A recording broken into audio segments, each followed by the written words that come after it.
करने के लिए बस उठो, जूते पहनो और दौड़ पड़ो। अक्सर लोग इसी तरह से रनिंग करते हैं और कुछ समय के बाद उनके लिए तकलीफ पैदा होने लग जाती है। इसकी वजह रनिंग करने के सही तरीके के बारे में जानकारी न होना होता है। दरअसल रनिंग करना एक साइंस है।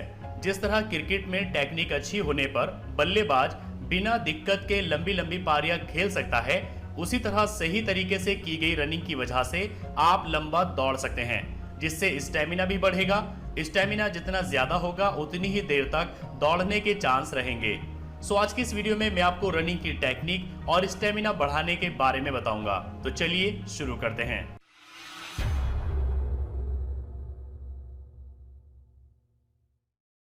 पहले हम बात करते हैं रनिंग करने का सही तरीका क्या है। नंबर फर्स्ट, सिर की पोजीशन। कुछ लोग होते हैं जो कि रनिंग करते हुए कभी नीचे देखते हैं, कभी ऊपर, तो कभी दाएं बाएं नजर घुमाते रहते हैं। ये रनिंग करने का बिल्कुल ही गलत तरीका है। रनिंग करते समय हमारा सिर एकदम सामने की तरफ होना चाहिए। अगर सिर नीचे या ऊपर की तरफ झुका रहेगा तो गर्दन की मांसपेशियों में खिंचाव आ सकता है। आप गर्दन को ऊपर नीचे करके इसे आजमा सकते हैं, जिससे आपकी समझ में आ जाएगा कि मैं क्या कहना चाहता हूँ। भागते वक्त न तो ज्यादा आगे की तरफ झुके और न ही पीछे की तरफ। कोशिश करिए कि आपका शरीर रनिंग के वक्त थोड़ा सा आगे की ओर झुका रहे। नंबर सेकेंड, हाथों की पोजीशन। रनिंग में हाथों की मूवमेंट का बहुत बड़ा योगदान होता है।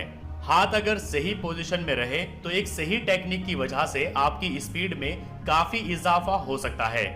दौड़ते समय अपने हाथों को कंधे से 90 डिग्री के कोण यानी एंगल पर रखें। जब आप भाग रहे हो तो ध्यान दीजिए कि हाथ आगे पीछे जाते वक्त आपकी पसलियों और कोहनी के बीच में ज्यादा गैप ना बने। हाथों को ऐसी मूवमेंट में ना रखें कि दायां हाथ बाएं हाथ की तरफ जा रहा हो। भागते वक्त अपनी दोनों हथेलियां या मुट्ठी कुल्हे से ठोड़ी तक आती जाती रहे। इससे आपको मोमेंटम मिलेगा और स्पीड बढ़ेगी।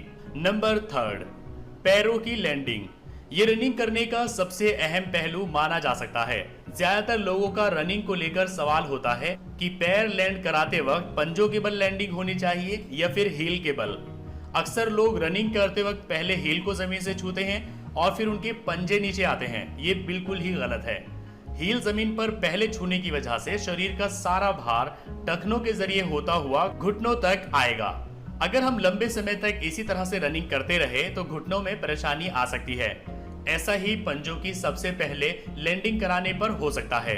इसलिए आप ये कोशिश करिए कि आपका पैर एकदम सीधा जमीन पर लैंड हो।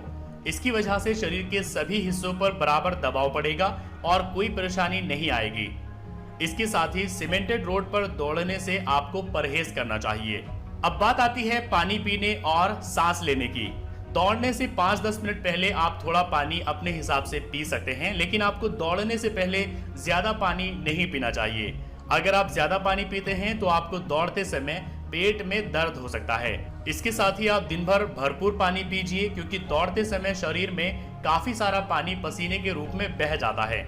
रही बात सांस लेने की, तो कई लोग पूछते हैं कि क्या दौड़ते समय मुंह से सांस लेना चाहिए या नहीं।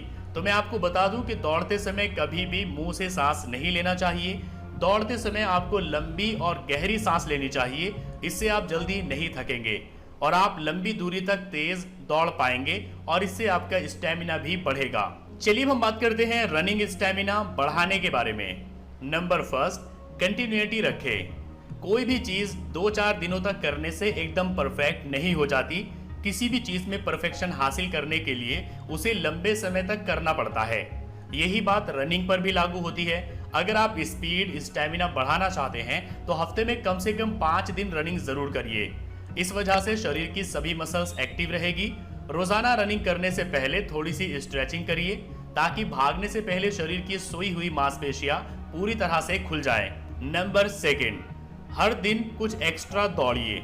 मान लीजिए कि आप आज से ही रनिंग स्टार्ट कर रहे हैं, तो पहले करीब हफ्ते 10 दिन आप नॉर्मल दूरी को तय करिए, लेकिन जैसे जैसे आपका शरीर खुलता जाएगा रोजाना रनिंग में थोड़ा समय आप बढ़ाते जाइए। अगर आप शुरुआत में 10 मिनट रनिंग करते हैं तो आप कोशिश करिए कि हर दिन के साथ 1-8 मिनट का इजाफा करते रहिए। इससे यकीनन आपका स्टेमिना बढ़ेगा। नंबर थर्ड, पैदल चले। वॉक करने से भी स्टेमिना बढ़ाया जा सकता है। आपने लोगों को पार्कों में घूमते और टहलते देखा होगा। ज्यादातर लोग एक ही रफ्तार से चलते रहते हैं। लेकिन इससे शरीर को ज्यादा फायदा नहीं होता है।